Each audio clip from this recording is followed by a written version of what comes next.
I'm going to sound a little weird for today's episode. For this week's episode in security gone right, security gone wrong, I bit my tongue like 2 nights ago. So there's like a scar that's still like healing on there. So that's why I'm going to, sound a little strange. So for security this week, this is SO Chris 199. Still in the unarmed security game right now. I'm actually booked to work later today. I'm booked to work in like 4 hours. So got like at least something to do. But while living here in New Mexico. But anyways, so I'm going to be taking frequent commercial breaks with Dutch Bros here. So I'm going to tell you guys a story today. And I'm just going to go ahead and say the name of the company because I don't put them on my applications anymore, my resume or whatever, because of such a short amount of time. Seasonal job. It was seasonal because I quit. But the thing is that, sorry, it's like really like, it's like, it just feels weird trying to talk, like, because the side of my tongue, I still like hurts. Anyways, so I work for a company called Bolt Security, and this was actually after, let's see, the last video I made was when I was a tech. I was a BHT. So when I ended up quitting that job after only about a month and a half, I went to a company called Bolt. And again, probably one of the, I don't know, because it's like I'm getting kind of tired of saying this, of like, oh, this was the worst company I work for. It's just in security, you're going to work at a whole lot of places that are like not that great. And this is no exception, because with this one, I ended up going and working back at, was that the one I was at? Where did I go right after I was a tech? So there was actually a job even before that, that I worked at also for only about 6 weeks, 5 or 6 weeks. So, I'll just talk about that one next week anyways. So for this one, when I worked at Bolt, I went in for the interview, and I was supposed to go in for a different interview for a different security company. But with this one,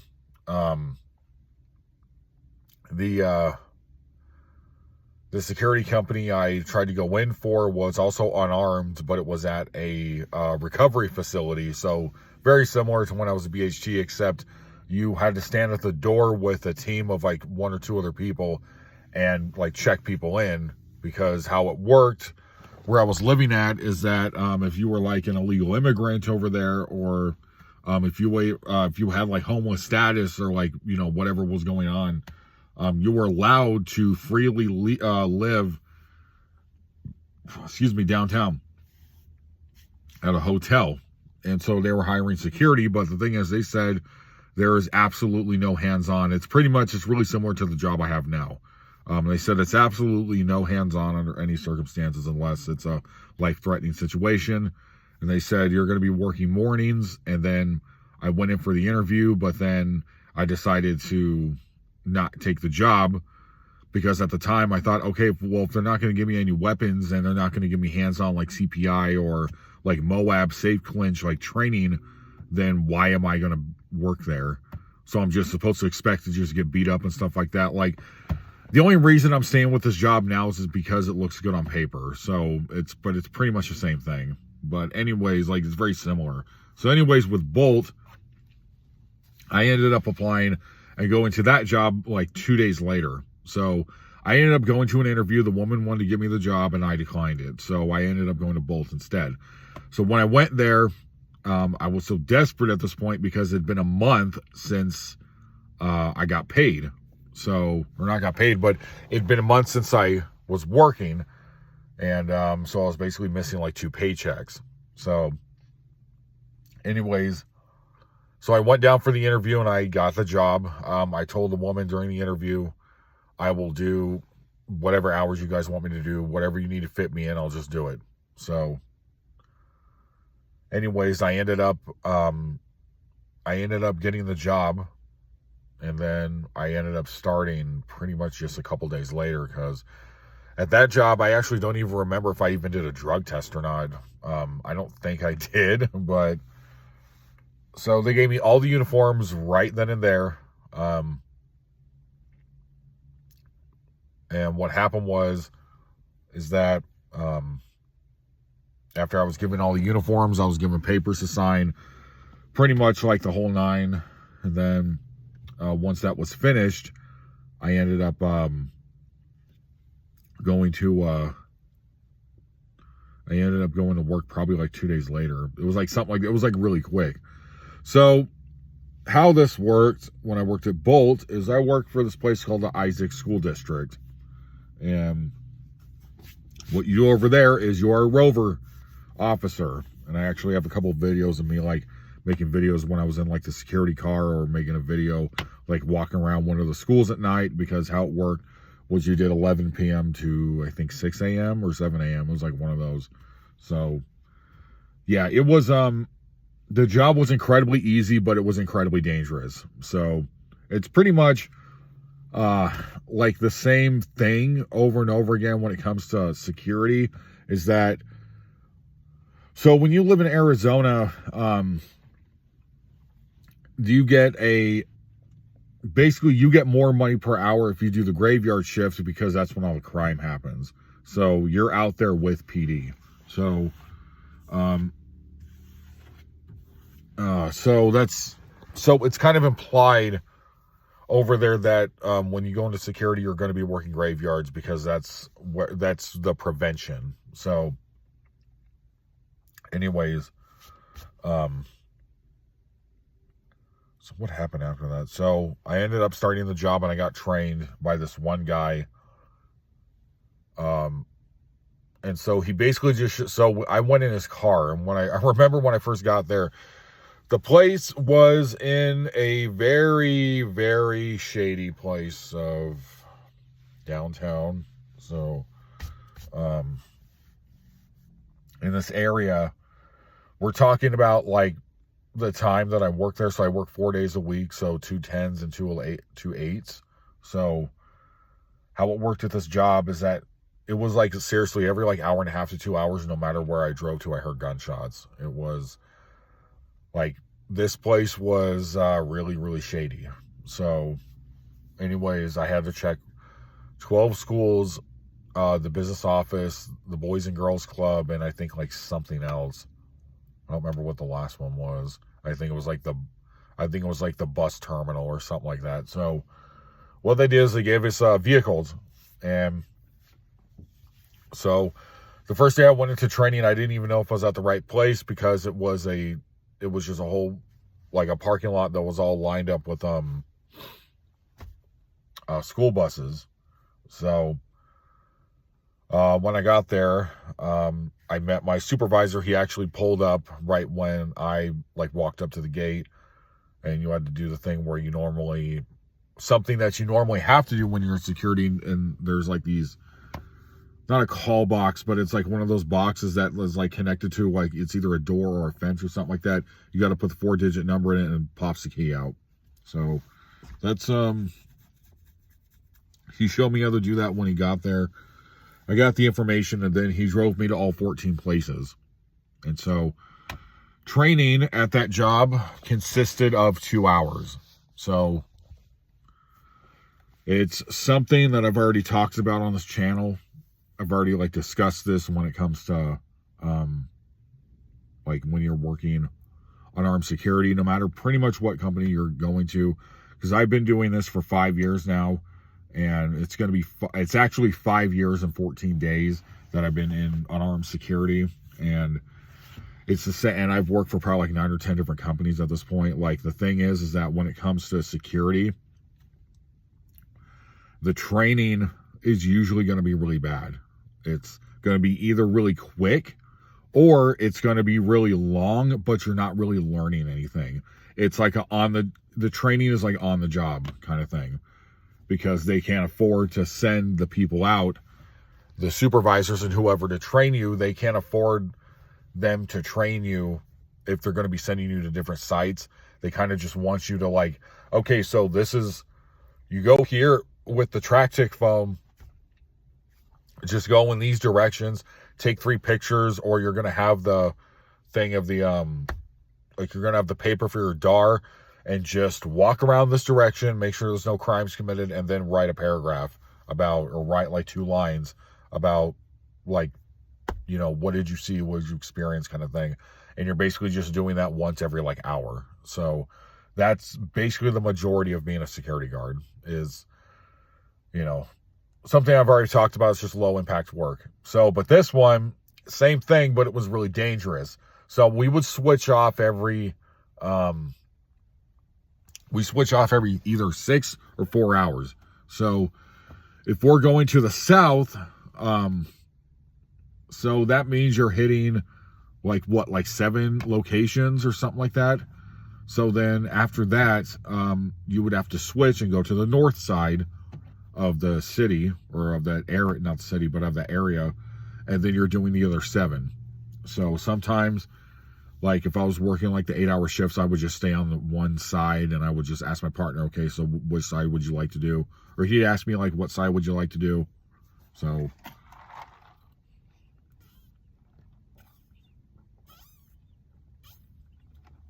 probably got to take a couple more days for my tongue to heal up. So yeah, that's so that's how that worked. And that's what you're going to expect, because this was actually the first time I've worked at a job that I was just a rover. So in security, when you're a rover, basically all it means is that like if you sign up for a job or a post that says you're the rover guard, pretty much you're just going to be in the security vehicle. You're going to do, so what I did was I would drive from one location to another and basically only take about between 20 to 30 minutes per area, and you're doing one report of that area per, I think it's like every like 20 to 30 minutes.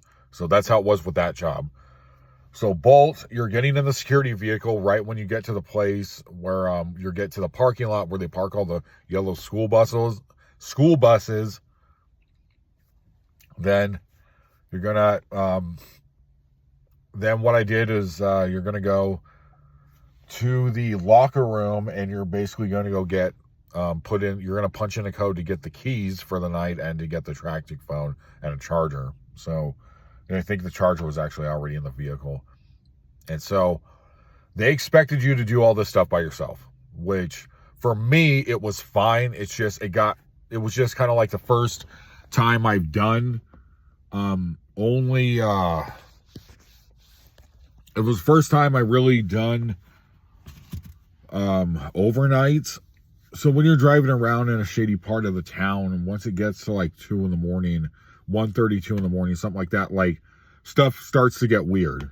So it's just something that I've learned to expect if you're working graveyard. So you're just kind of like, so I would be going through the different schools, and then I think it was the business office, and then there was the Boys and Girls Club. So once it got to the point where it was like 2 in the morning, you know, it's still like 4 hours left. When I'm doing, you know, getting out of the vehicle to do the patrols through the schools, like I'm just by myself through all these elementary and middle schools. Super easy job. It's just like, the problem is that it was just kind of eerie. It's just like the energy, just like for the people out there that have done security or you've worked graveyard, you notice that the energy kind of just changes, and things just kind of get a little weird. Things get a little strange.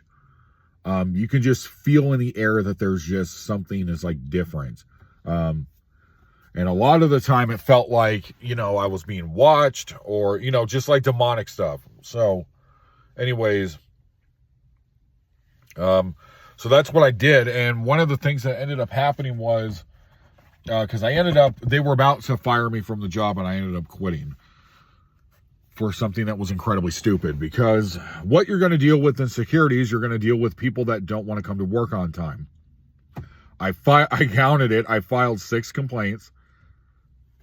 It was like 5 or 6 complaints to the vice president of the company, basically the top lead that was right under the president. And this guy had absolutely, and it's the same thing for every security job that you go to, this guy had absolutely no idea what he was doing. He was really, really bad at his job.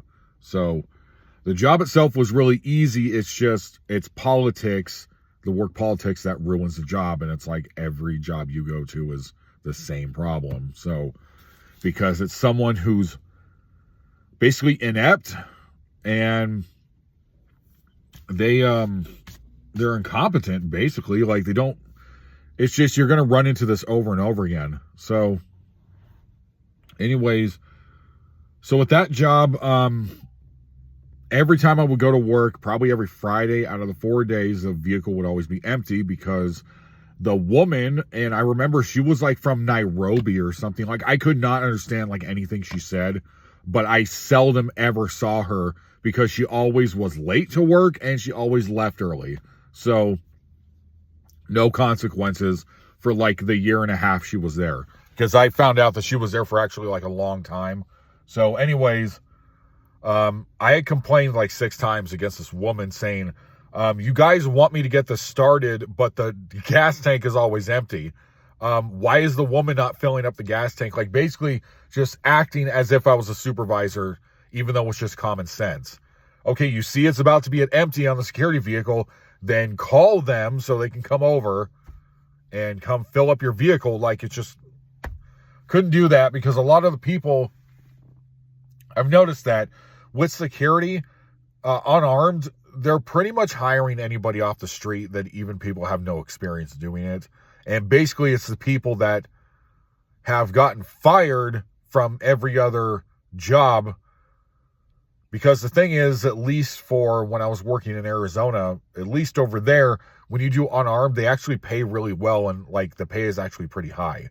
So here in New Mexico, it's completely the opposite. It's, you know, I'm not going to talk smack or anything, but it is what it is here. But anyways, so, you know, basically just waiting on, you know, my government job. But anyways, so,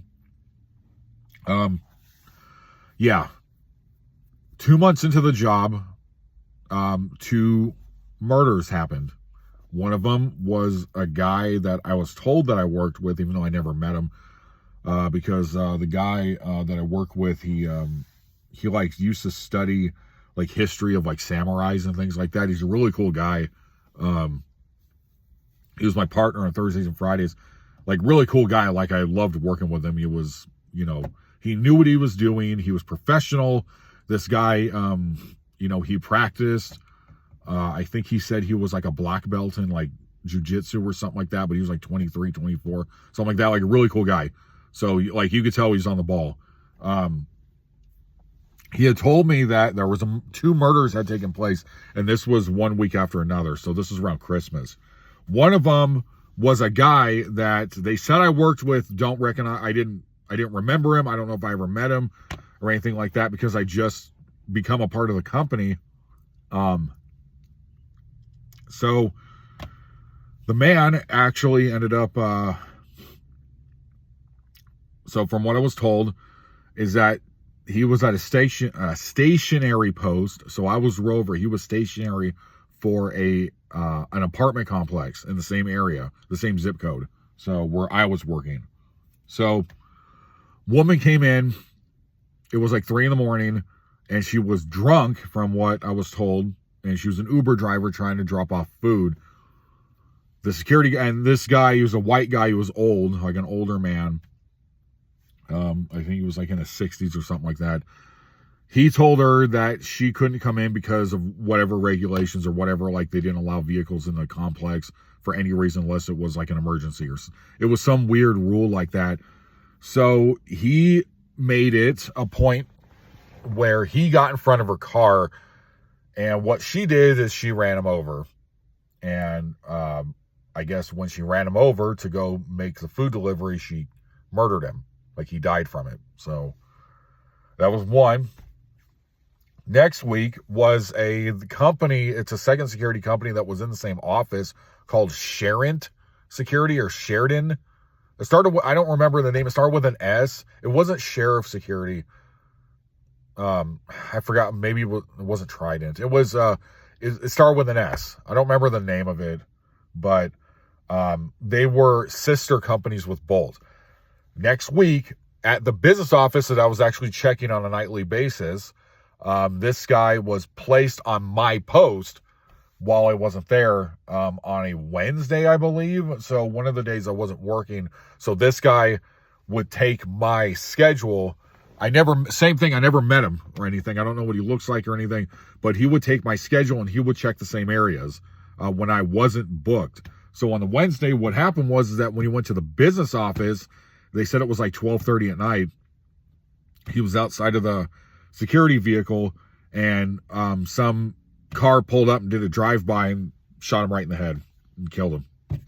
So the same place that I've been to probably like 20 or 30 times by that point, around the same time too, like even checking that business office at like 3, 4 in the morning.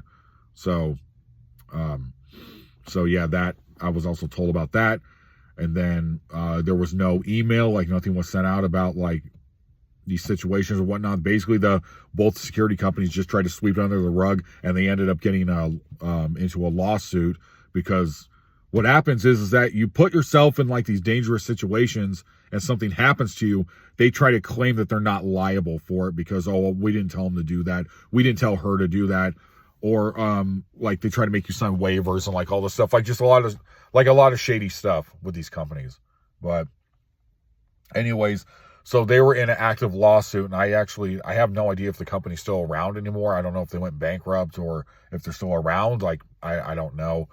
Last time I worked for them was on, it was like February 1st or 2nd in 2020.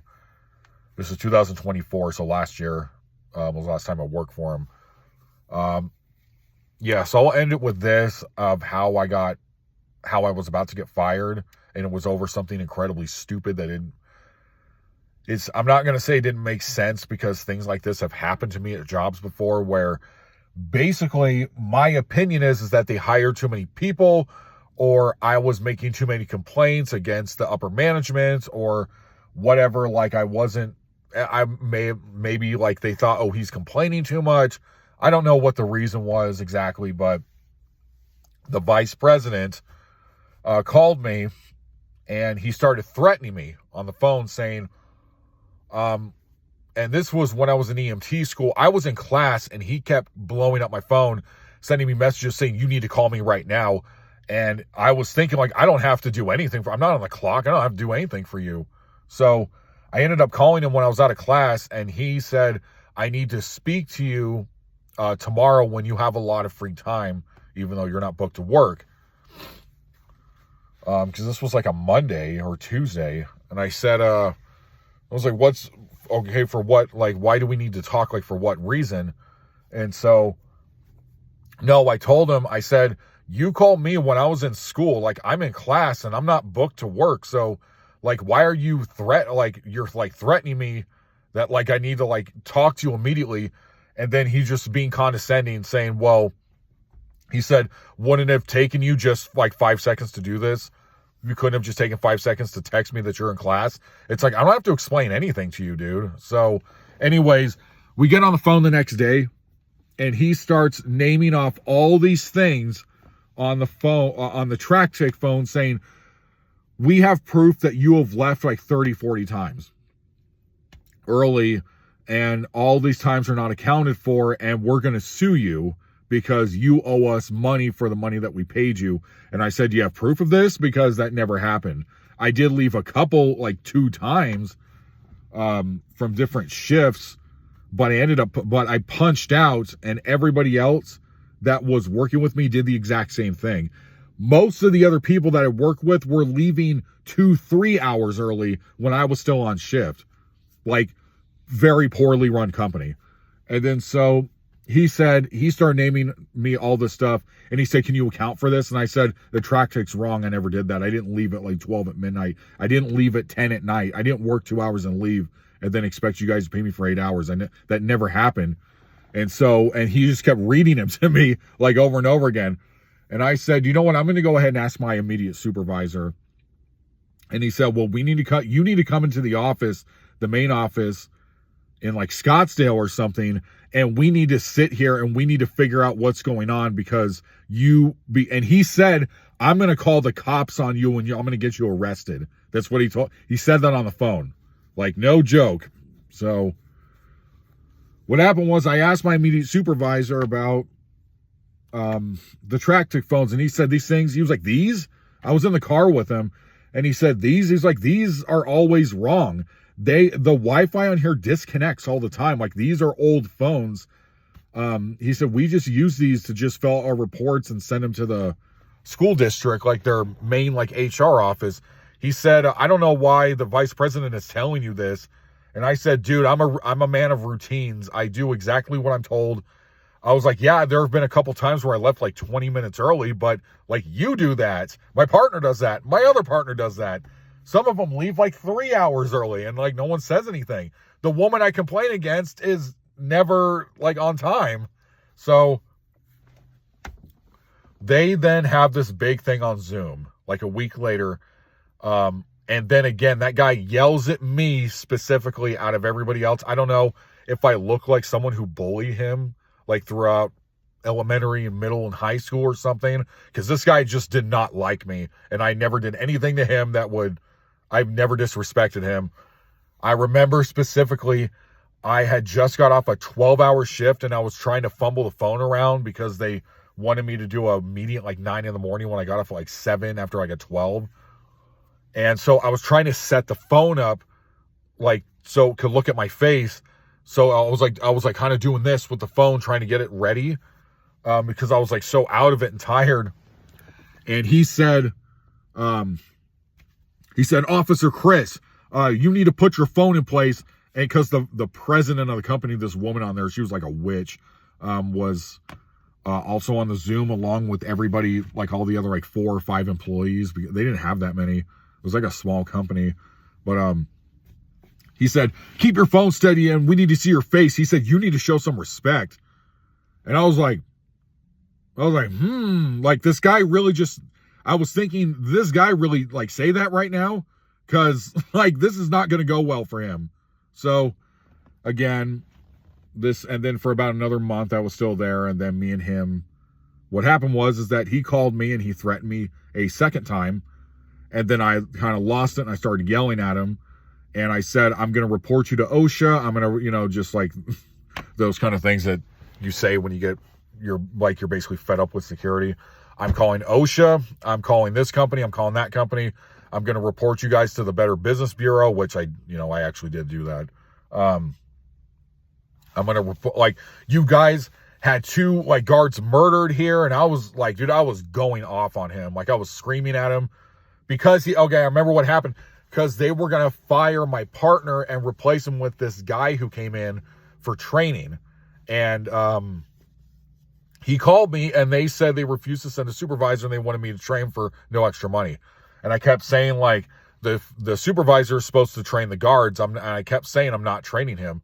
And so because they were planning on firing me anyways. And so it's 4 months in before I quit. This is my last day. And he said on the phone, he said, Officer Chris, he said, all you have to do is just drive him around for 12 hours and just guide him through the school and show him how to use the Tractic phone. And I said, I understand that. And then he cut me off and he said, are you too stupid to understand how to open a door? And then that's when I started, I said, I'm going to call you back right now. And then I hung up, I called him back and I said, you know what, I'm going to go ahead and report you in the company. I told him he used abusive language. I said, you've threatened me. You threatened to call the police on me when you have no proof of what I did. And so then he started backtracking saying, well, that's not what I said. Like that's not what happened. Like he started doing that. And then when he knew I wasn't budging, because I was like screaming at him on the phone. Because he kept saying, I'm just trying to save your job. I'm just trying to help you. Like, I was like, why are you treating me like the bad guy? I'm just trying to help you. And then so he started cussing me out. I was cussing him out at the end, and I hung up on him. I looked to my partner and I yelled, yeah, I'm done with this job. Bye. And then went and gave her the tractic phone, the keys. And I was like, yeah, I don't need this. I'll go get a different job, which I did. Like, I probably was working probably like a month after that, or no, a week after that. That's what happened. So yeah, that was my time at Bolt Security. Super easy job, but really dangerous. So anyways, RIP to those two guys. My, brothers of the badge. Anyways, so that's what today's video is about. Next week, I'm going to talk about the time I worked for the airport, and that was and I only worked there for about 5 or 6 weeks. It was actually before Bolt. It was right after the mental hospital when I was a BHT. I forgot that I worked there until just like making this video right now. That one's funny too. So that one I got in trouble. That one was really crazy because I got in trouble with the government for that one. Like that one, certain things there happened to me that never happened before. So, like I got escorted out by security. So that was, I'll do that video next week. All right. So this is SO Chris 199. Here's the moral of the story. Rover jobs are super easy and it's super easy money, but you have to take into account the level of danger that you're going to come across. I mean, it is attractive if they're offering you 40 hours a week and you're getting paid like a lot of money per hour to do essentially just walk around at school, take some pictures, fill out, okay, everything's code 4. That's it. And then go in the car and just screw around on your phone on TikTok and stuff. Like super easy. But if they put you in a really bad area, like a really ghetto area, you really should consider like, dude, am I going to get shot like doing this? I don't know. I've never been shot at. Let me backtrack. I have been shot at, but I haven't been shot at this job. That was one of the last things I told my partner, the one I liked. I told him, because we saw that there was gunshots at the Jack in the Box across the street, and me and him were like looking over there when we're walking to go get our Tractic phones, like start the shift and get our keys.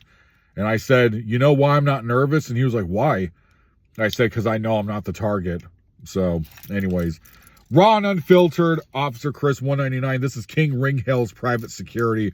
I'm out, damn it.